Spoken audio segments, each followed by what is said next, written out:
Have you ever caught yourself in the middle of a thought and suddenly wondered, who is thinking this? Not what are you thinking, but who is the one doing the thinking? For most of us, the answer feels obvious. It's me. These thoughts are mine. My mind belongs to me. But what if all of that is just an illusion? What if the voice in your head isn't really in charge at all? What if it's the other way around? You're not the one thinking your thoughts are thinking you. This idea has echoed through centuries of spiritual tradition and philosophical inquiry. It unsettles us because it strikes at the very core of who we believe ourselves to be. Think about an ordinary day. You wake up, a thought arrives. I need coffee. Another follows. I'm already late. Worries bubble up about work, money, what someone said yesterday. Regrets replay from last week. And there is planning for tomorrow.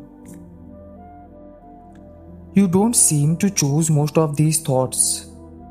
They arise on their own and pull you in, and then carry you along like a river current. You identify with them so completely that you rarely step back to notice the current itself. The ancient yogis and the Buddhists saw this clearly. The mind is not the self. Thoughts are like clouds passing through the sky of awareness. And you are the sky, not the clouds. Centuries later, Eckhart Tolle captured it powerfully. The beginning of freedom is the realization that you are not the thinker. The moment you start watching the thinker, a higher level of consciousness becomes activated. When you begin to watch the thinker, something profound shifts. You start to see that most thoughts are not chosen. They are automatic, habitual, shaped by memory, culture, fear, desire, and the constant noise of the world.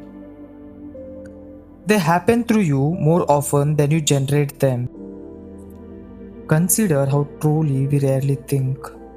Most of what we call thinking is mental chatter, rehearsing conversation that never happened, imagining future that may never arrive, judging ourselves and others by invisible standards. It is a kind of possession. The mind thinks us more often than we think with the mind. Modern neuroscience supports this unsettling observation. Studies on decision making reveal that brain activity preparing a choice often begins before we consciously decide. The story of I chose this arrives after the unconscious processes have already set things in motion.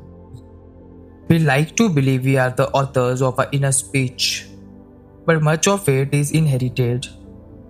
Fragments of a parent's voice, society scripts, evolutionary instinct dressed up as personal insight.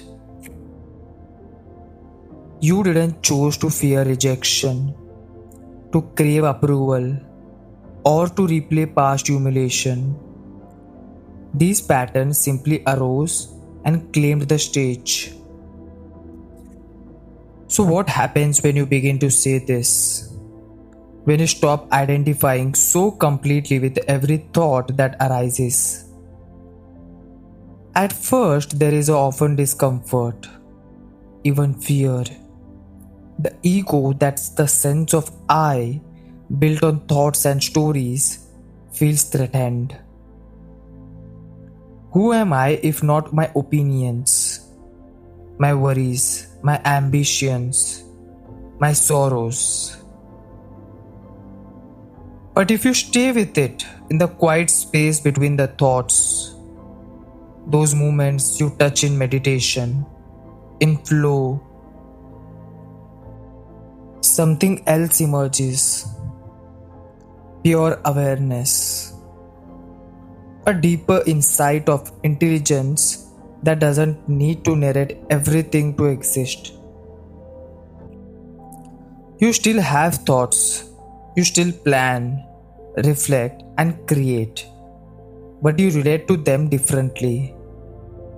They become useful tools rather than your masters. A worry arises, you see it as a passing cloud, not a command to suffer. An angry story loops, you observe it without becoming it. This is not about emptying the mind or achieving permanent bliss. It is about loosening the grip, about living more as the awareness that holds experience rather than being lost inside every experience. Philosophers like David Hume argued that there is no permanent self, only a bundle of perceptions. In Zen, the question, "Who am I?" is used as a paradox to dismantle the illusion. Ramana Maharshi thought simply, trace every thought back to the I that claims it, and see even that I is another thought. The paradox is beautiful. By realizing you are not the thinker, you become free to think clearly. By seeing that thoughts arise on their own, you gain the power to choose which one to follow. Imagine the relief. You don't have to believe every fear. You don't have to defend every opinion. You don't have to live as a slave to the next wave of a mental drama. Life becomes lighter.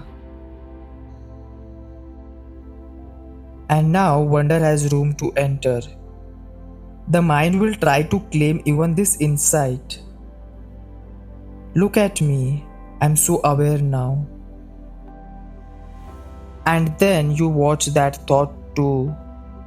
The practice is ongoing, gentle, and often funny.